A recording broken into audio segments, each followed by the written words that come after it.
All right. How are we all doing today, guys? Another day, another series recap, another series preview. And what the hell happened in Pittsburgh? That's what I'm just wondering. But anyways, what's going on, everybody? How you doing? You know what time it is. So the Indians just finished up a 3-game series in Pittsburgh, Pennsylvania, and it wasn't fun for the most part. It was kind of aggravating, if you ask me, because of the fact that it's just the way how the games went. Like I'm gonna get right into it here. Game 1, you had J.C. Mejia, who his first actual start, beat up pretty good. But then, he kind of rebounded in his next one. Didn't look too bad. And now game 1 against a bad team in the Pirates, he goes out. And he got beat up pretty good.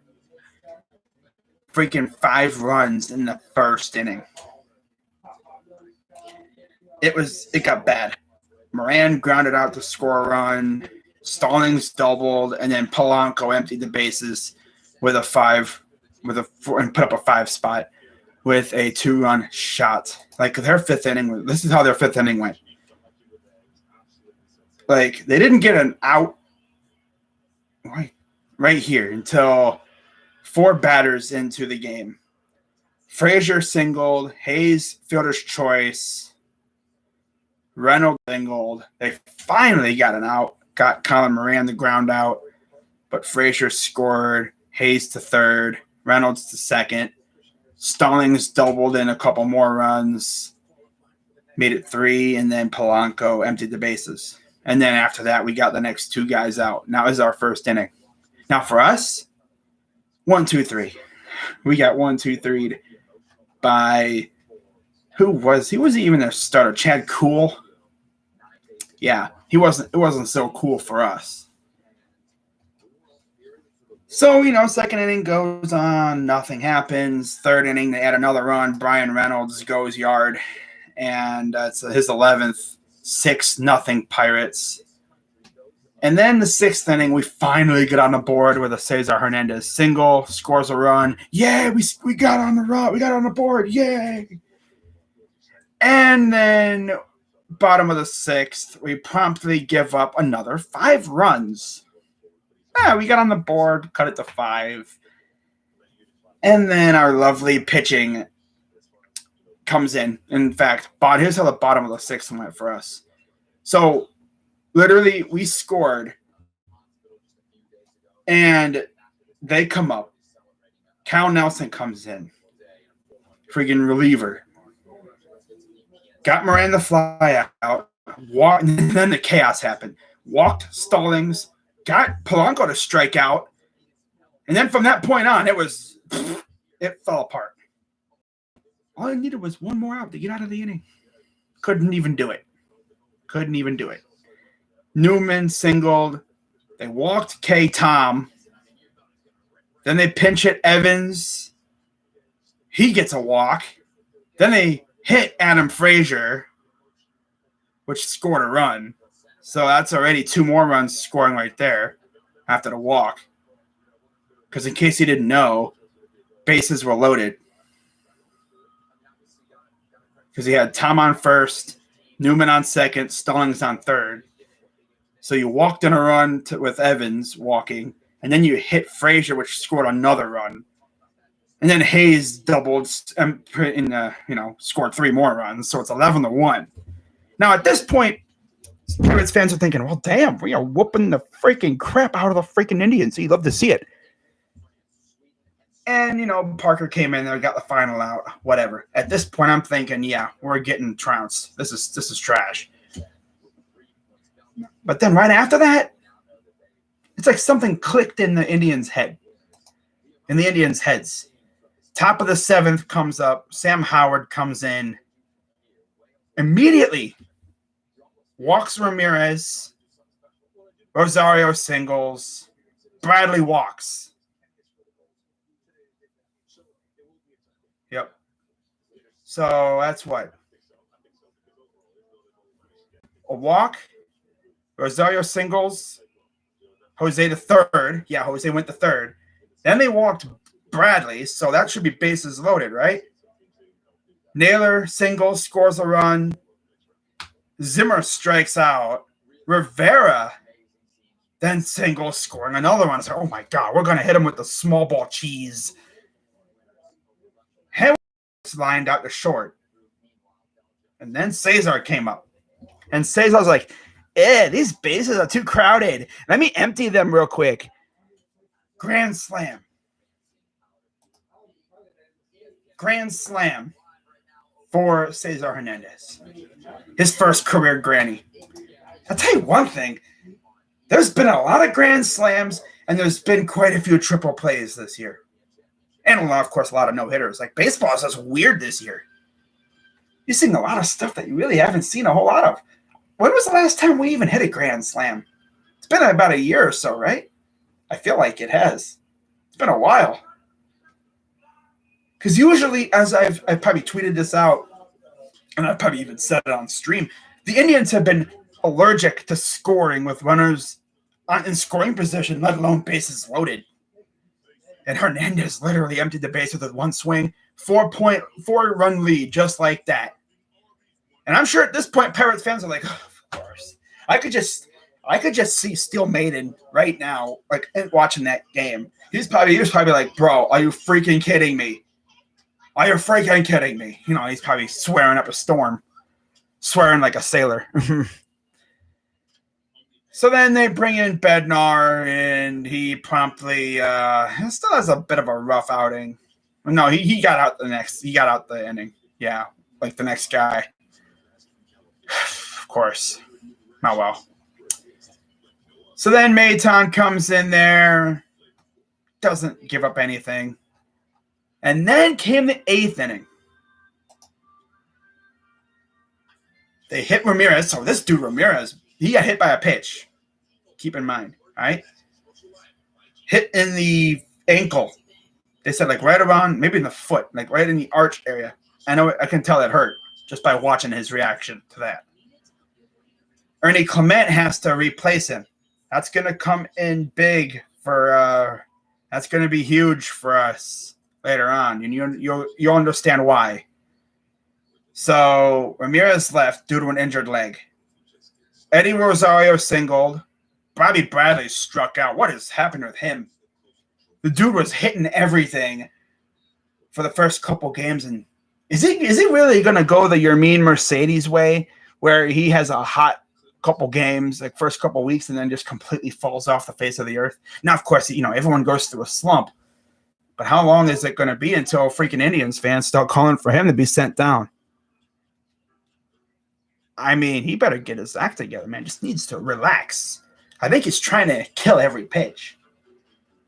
I mean, as long as you just hit the ball, he's hitting a lot of baseballs. Like, he's not striking out a whole lot.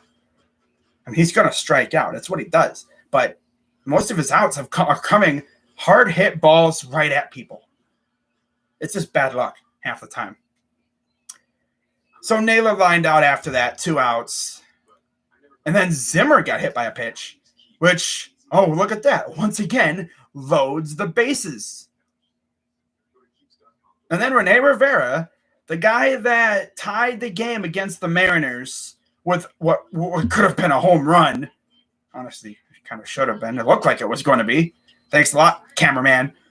But he singled on a liner, scoring 3 runs, and just like that, we're down by 1 run. Now, here's where that situation really came back to kind of get us, with the Jose Ramirez thing. Because Jose was injured and they had to pinch run Ernie Clement for him, we had to pinch hit our other catcher for Phil Maton. So, yeah, Our bench was empty. We had nobody else left. So you're giving Ryan Lavarnway an opportunity of a lifetime. Runner on third. And, tying run on third. Or should I say, I think he was on second. He was on second. But I think he went to third on the throwing error. That's right. So, and then Lavarnway promptly comes in and he strikes out. Yeah. Good job. Mm-hmm. Yep. Now, who's to say, maybe Clement does the same thing, but I feel like Clement probably would have gotten a base hit there. And could you just imagine if we would have freaking tied the game right there? Oh, my God. Pirates fans would have been throwing fits. So, bottom of the eighth, completely 1-2-3 inning. Love it. Top of the ninth comes up. Rodriguez comes in, their closer. Hernandez strikes out. Rosario singles. Clement singles. Now, see, there you go. Clement, if he was hitting in the top of the eighth, if he does that in the top of the eighth, in what would have been the pitcher's spot, we tie the game. He did it like 3 or 4 batters too late. Eddie Rosario almost looked like he got into one there, but it just died at the wall, near the wall. And then Bobby Bradley comes up, and because of course Ahmed moved to third. Ernie did a big balls move, went to second base. I was kind of hoping that the ball would get away, typical like Orioles error-esque kind of thing, to where Ahmed could score. But nah. So, runners on second and third again. Tying run, once again, 90 feet away for Bobby Bradley. Struck out. So, we had the tying run at 90 feet away, 2 straight innings, couldn't bring them home. And that was what I would say is the ultimate Indians tease right there. Come all the way back, looking like you're going to tie the game. Tying run 90 feet away innings. But of course, it was it was even the top of the order. They could have done damage. But it just makes you wonder, why did Cesar have to strike out? And even then, you look at Bobby Bradley's swing chart, the chart, the pitches that were thrown at his way. The 2 that he swung at, pitches 5 and 6. One was a foul ball, one was a swing strike. They were balls. If he wasn't so trigger happy, he would have walked. And Josh Naylor would have been up. And who's to say Josh Naylor hits a grand slam? What if he hits a grand slam? That'd been crazy. What if he gets a hit? He's been pretty clutch. But then again, there's that possibility that he probably strikes out. And that would have been even more of a tease. But it's whatever. It happens. So we lose.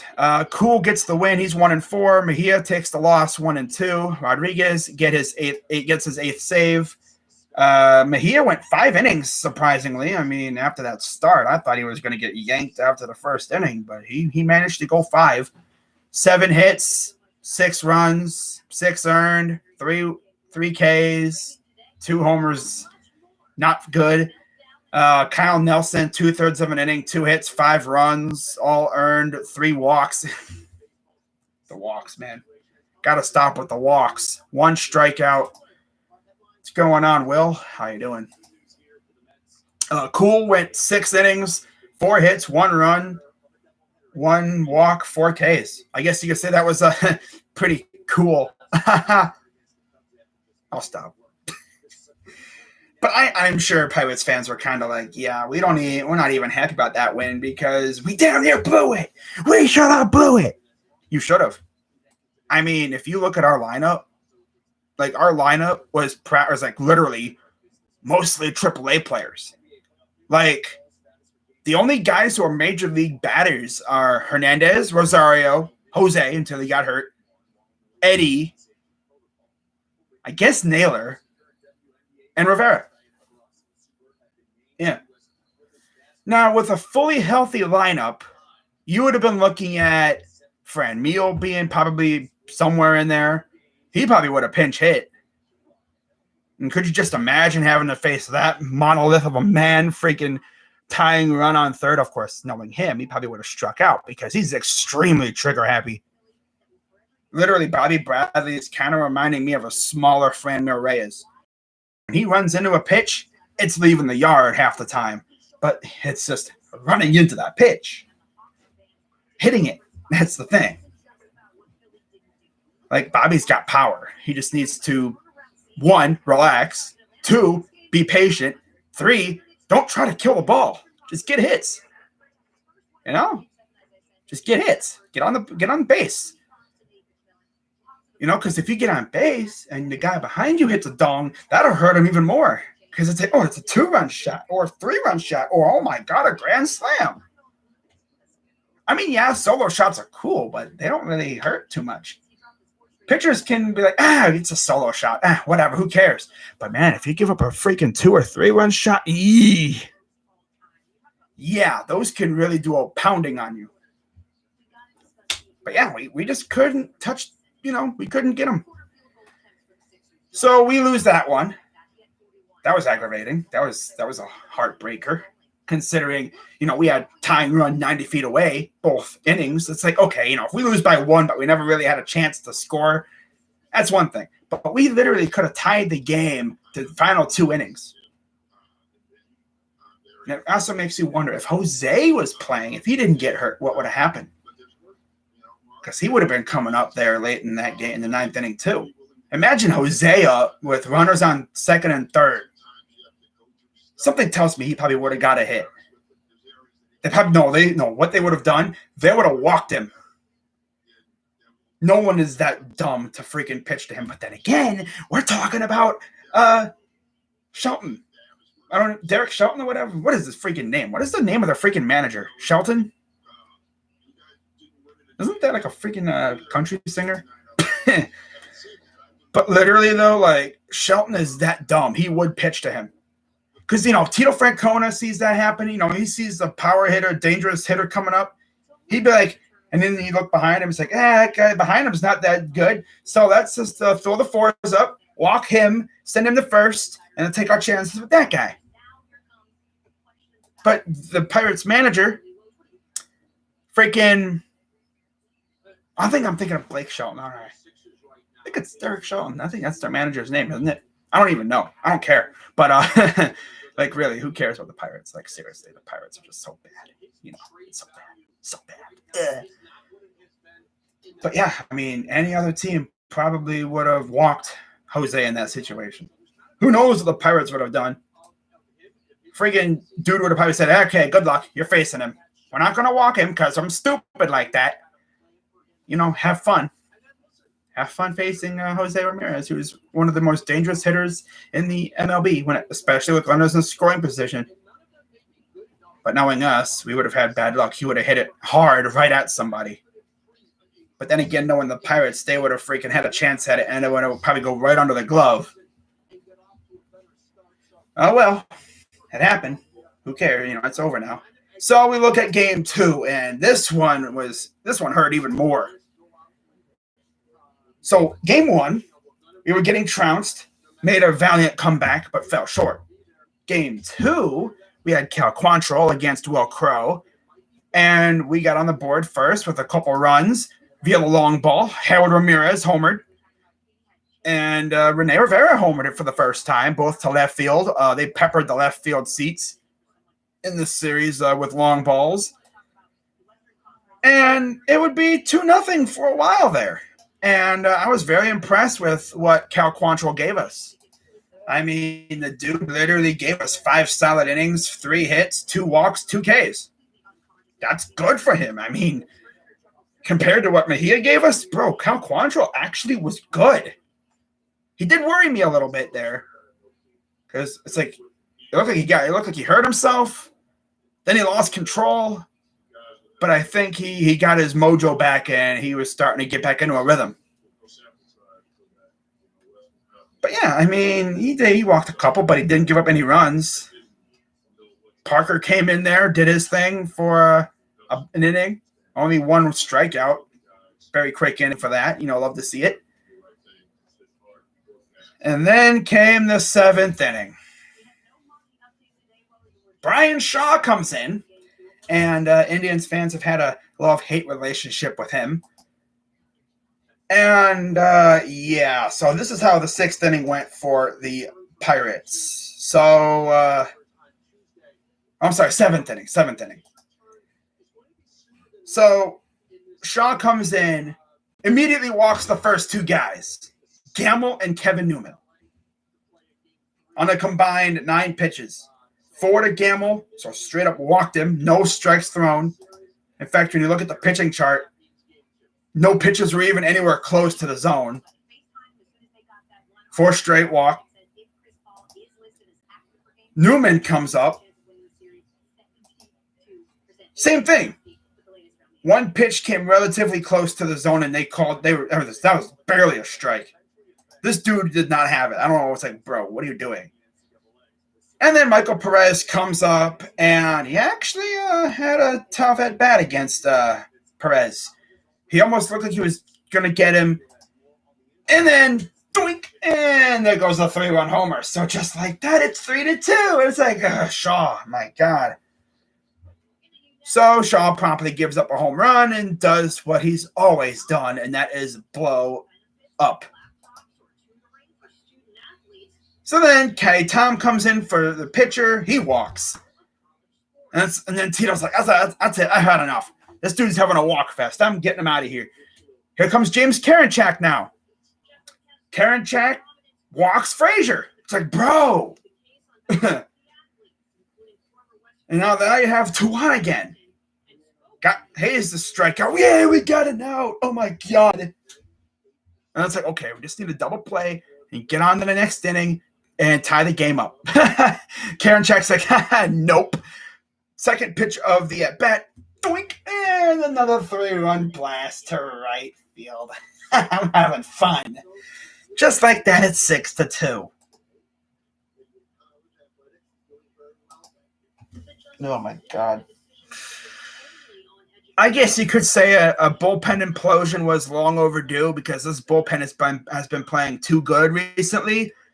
But 6 walks in an inning.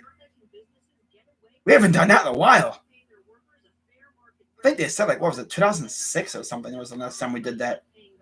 We were losing 4-3 in that game. By the time I think we got through it, it was 15-3. Sheesh.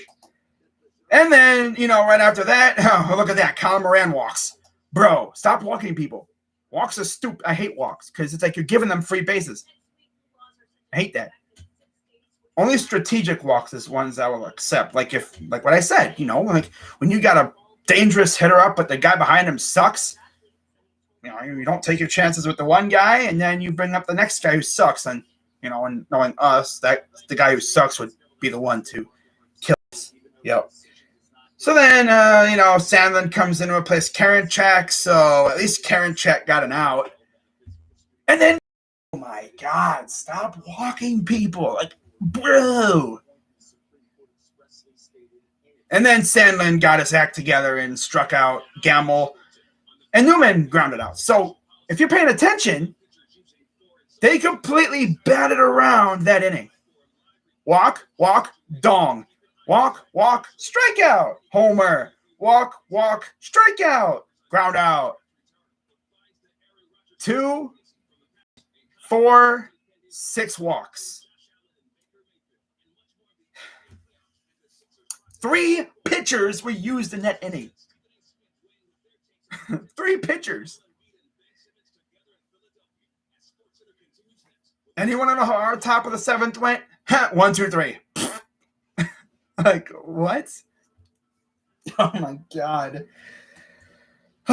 So as you can expect, 8th inning, 1, 2, 3 for us, 1, 2, 3 for them. 9th inning, oh my God, Harold Ramirez homered again. Oh yeah, we love us some freaking, meaningless home runs. We love doing those. So he homers, and then Chang, Zimmer, and Rivera. Chang popped out, and then Zimmer and Rivera struck out. Can't ever trust the bottom of the order to get a rally going. Yeah. So we lose 6-3, and we're looking down the barrel of a sweep to the Pirates, the worst team in the league. Ugh. So Stratton got the win. He's 2-0. Shaw took the loss, rightfully 1-2.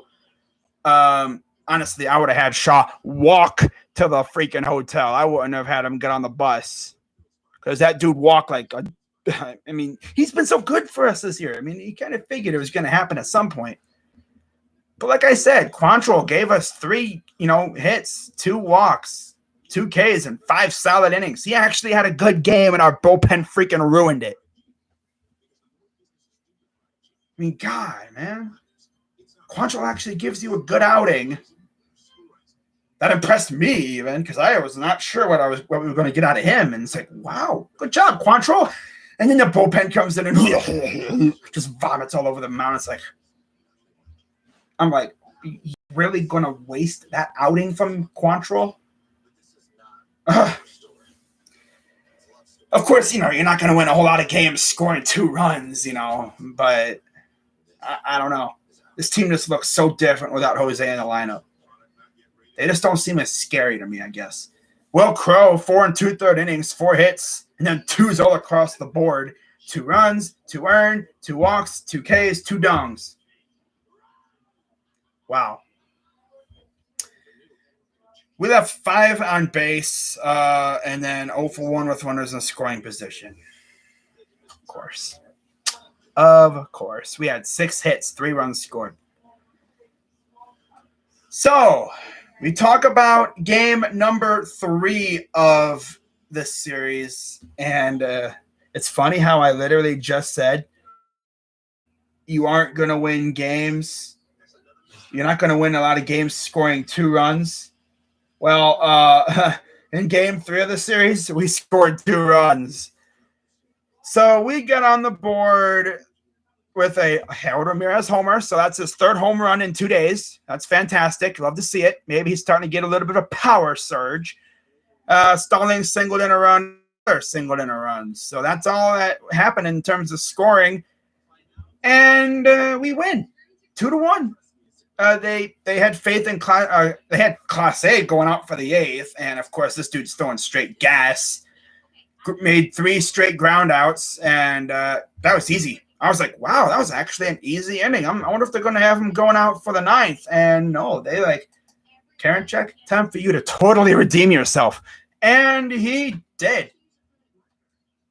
Very light inning for him, too. Got Evans to fly out. He walked Gamble on a full count. Not going to harp on him too bad with that. Newman grounded out into a force. Could have been a double play, but okay, whatever. And then he promptly got Colin Murray on the strikeout looking. So, hey, we won the game. We avoided the sweep. Get the hell out of Pittsburgh. And by the way, that is now the 3rd straight time we've beaten a Pittsburgh team on a Sunday. We love beating Pittsburgh on Sundays now, apparently. Is that a thing now? We're just going to start beating them on Sundays? We beat the Steelers in 2 straight Sundays, and then we beat the Pirates on Sunday. Is that what we're going to do now? Beat them on Sundays? Wow. And it was on Father's Day, too. So, we got a nice little present for, all the daddies out there, the fathers who are on the team and all the daddies who are Indians fans, they got a nice little Father's Day present. Yeah, so that was nice. We won 1 out of 3. That's been our thing, We suck on the road against bad teams. So Maton got the win, which is good because, honestly, I think he kind of deserved it. 2-0, 2-0. It kind of sucks. Quantrill kind of should have had it, but I don't even think he qualified for it. I think he did, actually. He went 5, so he could have gotten the win. Or Hentges. I'm sorry, it was Hentges. Yeah, Hentges was on the mound. I forgot. I was like, wait, what? Hentges was on the mound for this one. 2 hits, 1 walk, and 4 strikeouts. Wow. I was like, I swear to God, if you freaking waste this Hentges outing, I don't know what I'm going to say. You wasted a Quattrell outing. And I swear to God, if you waste a freaking Hentges outing, bro. And the Hentges was actually good. Like, his stuff was hitting. Facing JT Brubaker, 6 2/3 innings, 3 hits, 2 runs, 2 earned, 9 Ks, and a home run. Huh. Okay. But yeah, Phil Maton, 1 inning, 3 hits, 1 run, giving up 3 Ks. He got the win because he, I guess, was the pitcher that they chose to get it. I don't know why he got the win. Oh, yeah, because of the tie. That's right. He gave up the run that tied the game, and that put Hentges off the books. Kind of sucks for that. You know, he actually had a good game, and he's not even going to get credit for it. But, hey, I mean, he still did good. Yeah, he still did good. So we win. You know, Maton's 2-0. Brubaker's 4-6. Karinchak got his 8th save of the year. That's good. Pittsburgh Pirates current manager Derek Shelton, if anybody cares. David Ross. Yep, David Ross. How could I forget about that? Yep. So we look at the series coming up, starting tonight against Cubs. It'll be our, I guess, ace, Aaron Savale. Cy Valley. You know, I might even call him the Saval Ace. But he'll be going up against Adbert Alzolay, 10-2, 3.48 ERA, 71 strikeouts for Aaron. Adbert he's 4-5 with a 4.06 ERA and 62 strikeouts. The lineups were released for both sides. For the Indians, it'll be Hernandez, Ahmed Rosario. Jose is back in the lineup. That's great to see. So Eddie is batting cleanup as usual. Harold Ramirez is in the lineup as well. Then you have Bobby Bradley, Josh Naylor, Rene Rivera, and Aaron Savale making his, first bet of the year, I think. For the Cubs, it'll be Jock Peterson, Chris Bryant, Javi Baez, Anthony Rizzo, Wilson Contreras, Patrick Wisdom, Jason Hayward, Eric Sogard, and Adbert Alzolay. Matchup-wise, we haven't really faced they haven't faced Savale a whole lot. Only 4 guys have had really any, like, they've gotten any hits against him. Javi is 1 for 3. Bryant and Contreras are 0 for 2. Happ is 1 for 3. Hayward's 1 for 2 with an RBI, and Rizzo is 1 for 3 as well. Now against Alzolay, Hernandez is 1 for 3 with a dinger and 2 RBIs.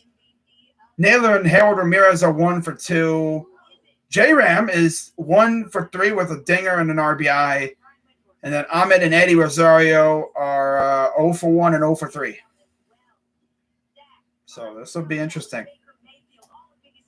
Now, in regards to Game 2 of the series, we will be sending Eli Morgan to go up against Kyle Hendricks.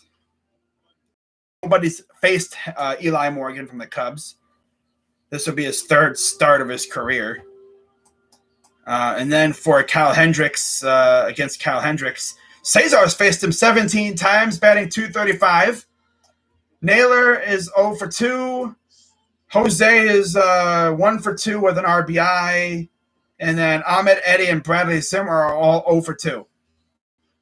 So obviously Cesar has the most success against him, but judging by at-bats and stuff. And then we have our one-off day during this 30 games and 31-day stretch.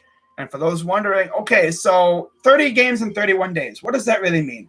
Well, play 30 games in 31 days and one off series. So after this Cubs series, it's full speed ahead until the All-Star break. That's the next time the Indians will be off. So I guess it's okay that, you know, we're kind of using the bullpen like this right now. But after this, it's like you're going to have a straight shoot of games. Like, you're going to be playing a game every day from now until July. In fact, I'm going to see.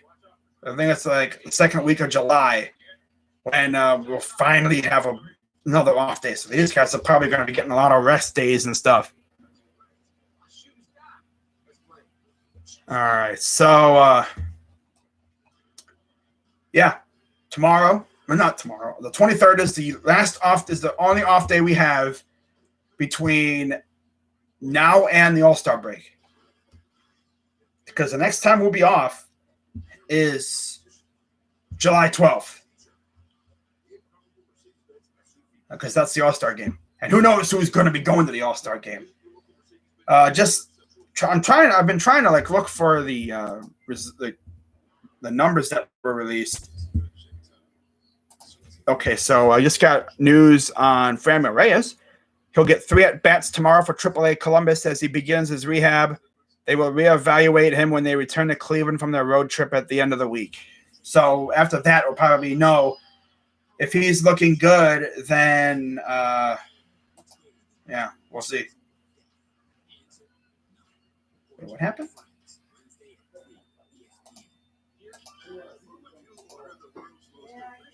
What the heck happened here? They looking at his glove or something? His hat?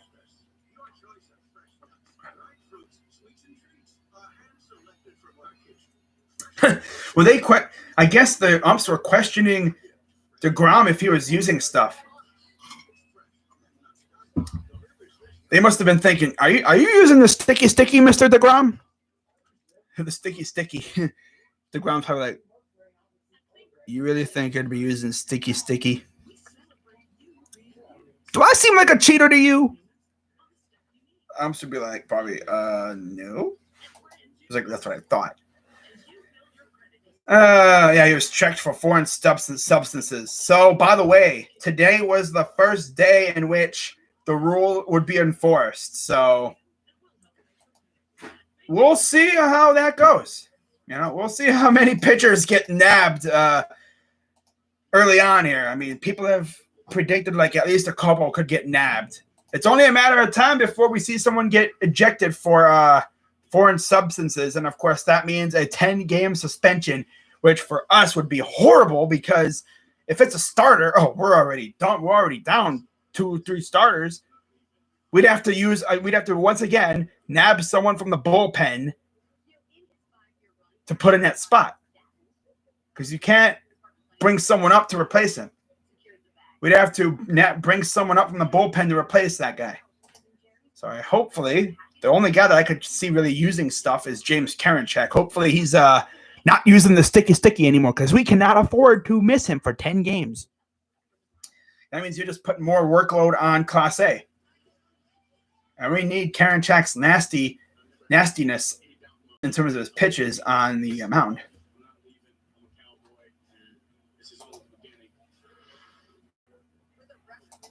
Oh, wow. Okay. So, I see Ohio State got a grad transfer. Nice. Can't even spell it. Can't even pronounce this guy's name from USC. Palai Gautiote? Well, he's hanging with Haskell Garrett, so that's dope. That's dope. So anyways, let's take a look at the standings. So I'm actually going to find the All-Star Game voting returns and see where we stand. I don't know if anybody's released them yet. I did see them for the NL. In fact, let's take a look at the National League. Shout out to former Indians beat writer Jordan Bass bringing these babies up. He works with the Cubs now. He left us, I think, right after the World Series year. 2018 is when he left us. After he left us, yeah. He's been working for the Cubs since 2019. So, okay, so they activated Adbert. And, okay. All right. So here are the numbers for the NL. So leading the way for the catchers, of course, top three, I believe, make the second round or make the actual game. But Posey leads by a long shot. So, Rocha, if you're watching, your catcher looks like he's going to be making the All-Star game. Yadi Molina and then Wilson Contreras. First base is Muncy, Freeman, and Rizzo. Second base is Ozzie, Adam Frazier. Oh, look at that. The Pirates are probably going to have one representative It's probably going to be Adam Frazier. If he's even a Pirate by then. I mean, it would not shock me if he gets traded at some point. Gavin Lux, Dodgers. Chris Bryant, Arenado, and Turner are the third basemen. So that's that. That's pretty cool for them. Shortstops, you have Tatis, Baez, and Seager. Outfielders, of course, you have 9 of them. Acuna, Castellanos, Winker, Betts, Taylor, Soto, Jock, Harper, and O'Neill. In terms of guys who are just outside of those the top 3s, Will Smith is just under about 100,000 votes from Contreras. William Contreras, it'd be kind of funny to have 2 guys with the last name of Contreras at catcher. But yeah, William Contreras is probably not going to catch him unless the Braves fan base just turns up and just goes crazy with voting. JT Realmuto is a little bit behind him, followed by Tucker Barnhart, Omar Narvaez, Austin Nola, and James McCann. Wow, Mets fans, I'm surprised. I thought you'd have James McCann like in the top 5. Dude's 10th. Like, what? In fact, wait, where the hell is Lindor at? Let's see what Lindor is. You mean to tell me, Mets fans, that Lindor is 7th in voting with 126,000 votes? You're going to disrespect Francisco Lindor like that? We would have had him in the top 3. Probably first. Now, of course, in the National League, you're dealing with Tatis, Baez, Corey Seager, Brandon Crawford, Trey Turner, Dansby Swanson, Eugenio Suarez, Willy Adames, who just showed up to the National League like about a couple weeks ago, if that, and then Paul DeJong. You mean to tell me ahead of Eugenio Suarez? You mean to tell me this guy's going to finish outside top 5 in shortstops? Better not. That's all I'm going to say. I think they'll be doubling votes, too, at some point. So they'll be like, oh, votes are doubled. That's probably when they're going to turn up and he's going to come on a freaking last hoorah and he's just going to shoot up the freaking board and he's probably going to wind up like 3rd. If Francisco Lindor doesn't make the freaking All-Star game in his first year with a new team, what's I got to say, man? I mean, he made the All-Star game, I think, every year with us. That's because the Indians suck. Well, that's because we like to vote for our players. I mean, look, we freaking voted Peyton Hillis as the cover athlete for freaking Madden. Do not doubt Cleveland fans. Do not doubt us. Like I said, we freaking voted Peyton Hillis to be the cover athlete for Madden. I don't think I can't find the American League ones unless he put them in the same thing here. What did he title these? Okay, ballot results. How about All-Star Game ballot results? Let's see if we can find that. The American League. Okay, I can't find anything. Oh, well. Unless, I wonder if one of our beat writers have posted anything about it. I mean, Jose Ramirez, I do know, is in 4th place in the third baseman voting. I could see him easily making it. Let me try and Google it. I'm trying to find out where like Frank Neal and them are, because that's some big news. 2021 MLB All-Star Game ballot results. Okay. All right. What's this? Is this updated? Is this what I'm looking for?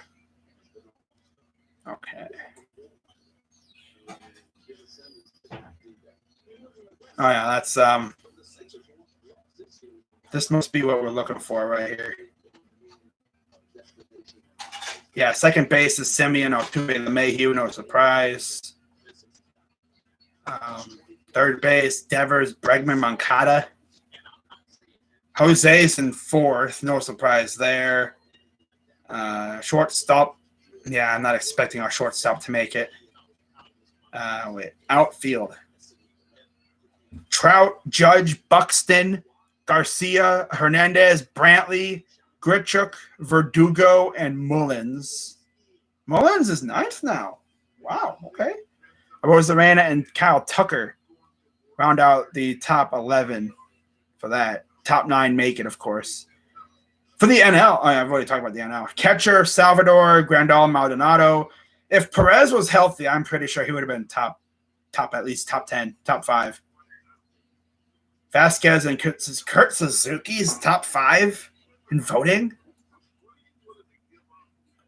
DH, Otani, Martinez, and Alvarez. Yarmeen Mercedes is 4th in AL DH voting. That dude can't even get a hit right now. He's in a slump. I mean, maybe going to the All-Star. Going to the All-Star game. I wonder if that would help him out. Or he'd probably embarrass himself. Straight go 0-for-3. By the way, got some news regarding the home run derby. Vladdy Guerrero Jr. decided, nah, I'm not going to do it. People are going to say, oh, he's afraid he's going to lose to Otani. Well, the thing is, if you go to the home run derby, it could ruin your swing. That's why Jose Ramirez hasn't done it. He said he probably would, but he doesn't want it to ruin his swing. So now let's get to the final thing of this live stream, and that is the standings. So, okay, I thought Lindor kept getting voted for because people thought they were voting for chocolate. Oh, my God. Yeah, that's funny. So you look at the AL standings. Boston's up by a half a game over Tampa. We're only 2.5 behind the White Sox. So if we can take these 2 games, White Sox have a 2-gamer coming up against Pittsburgh starting tomorrow.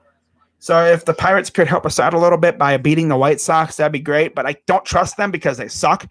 So they're probably going to get spanked, especially because the White Sox are coming off a 4-game sweep by the Astros. Yeah, the Astros swept the White Sox.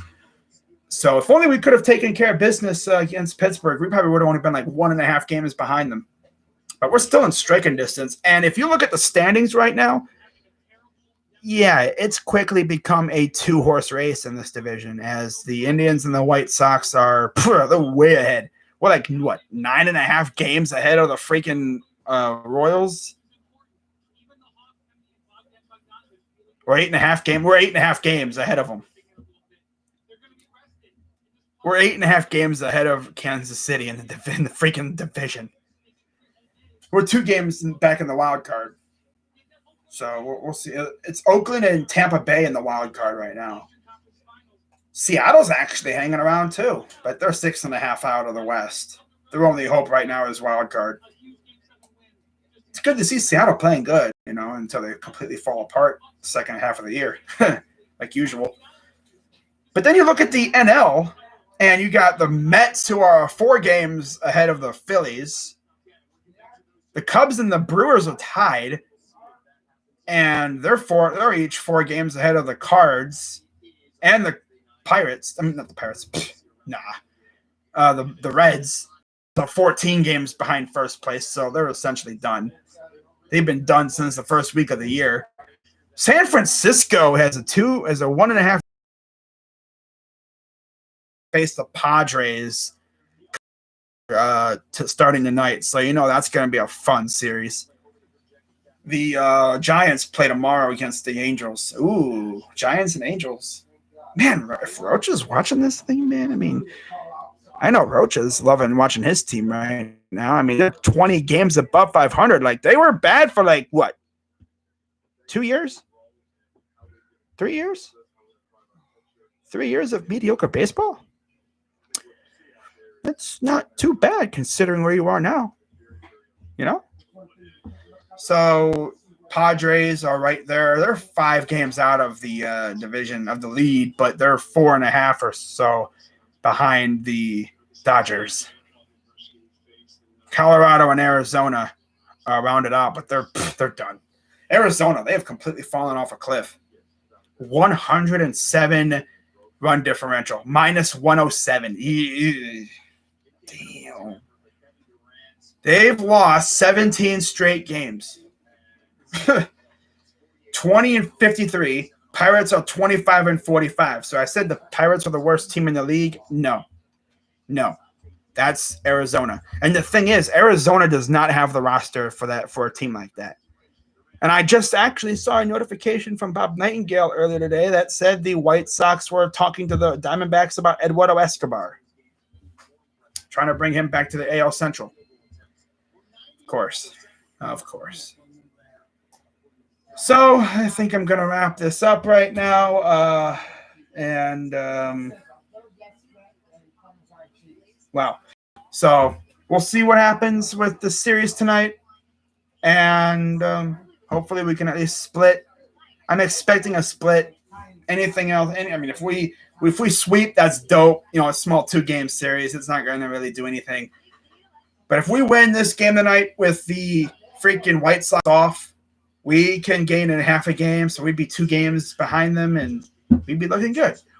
So let's get that win tonight. And I'll be live, of course, tomorrow night at around 7:30 for the draft lottery. See where the Cavs are picking. And then, of course, I'll be live immediately after for Game 2, Suns and Clippers. So until then, I'll see you guys tomorrow. I'm Crazy Dog. Let's go Tribe. And I'm out. And hopefully, like my shirt says, hopefully the Bats wake up tonight. We're going to need it. So, although I'm also hoping that Savale has a master class tonight. I would love to see Savale go out there and shove and toss, get maybe 7 or 8 strikeouts, maybe allow 2 runs, and then the offense just explodes. That'd be great. But who knows what we're going to see. So I'll see you guys. Tomorrow. Crazy Dog, let's go Tribe. And I'm out. Shout out to Russell and Will. And see if anyone else chimed in. All right, yeah. I'll see you guys tomorrow. I'm out.